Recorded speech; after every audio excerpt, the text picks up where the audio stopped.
শুভ দুপুর বন্ধুরা। আমি কালকে ভিডিও দিতে পারিনি, আমার ছেলের একটা পরীক্ষা ছিল, যার জন্য তো আবারও ভিডিও নিয়ে চলে এসেছি।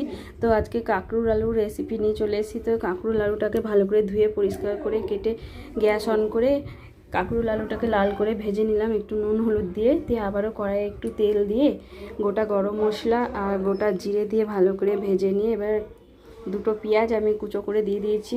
ভালো করে নাড়াচাড়া করে একটা টমেটোর টুকরো দিয়ে দিলাম। তো ওটাকে কষি না ভালো করে ভেজে নিয়ে মশলা দিয়ে দিলাম। মশলার মধ্যে আছে রসুন বাটা, আদা বাটা, কাঁচা লঙ্কা বাটা আর কিছু গুঁড়ো মশলা দিয়ে দিলাম। গুঁড়ো মশলার মধ্যে ধনে, জিরে, লঙ্কা গুঁড়ো, হলুদ গুঁড়ো আর একটু নুন আর মিষ্টিটা দিয়ে দিয়েছি। দিয়ে সবজিগুলো দিয়ে দিলাম। এবারে সব শুদ্ধ একসাথে ভালো করে কষিয়ে নেব। তো কষি নেওয়ার হয়ে যাওয়ার পর এবারে এখানে আমি জল ঢেলে দিলাম। তো জল ঢেলে দিয়ে দেওয়ার পর এবারে ঢাকা দিয়ে রেখে দেবো।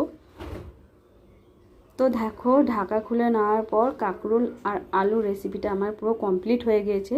তো ভিডিওটা যদি ভালো লাগে লাইক, কমেন্ট আর সাবস্ক্রাইব করার অনুরোধ রইল।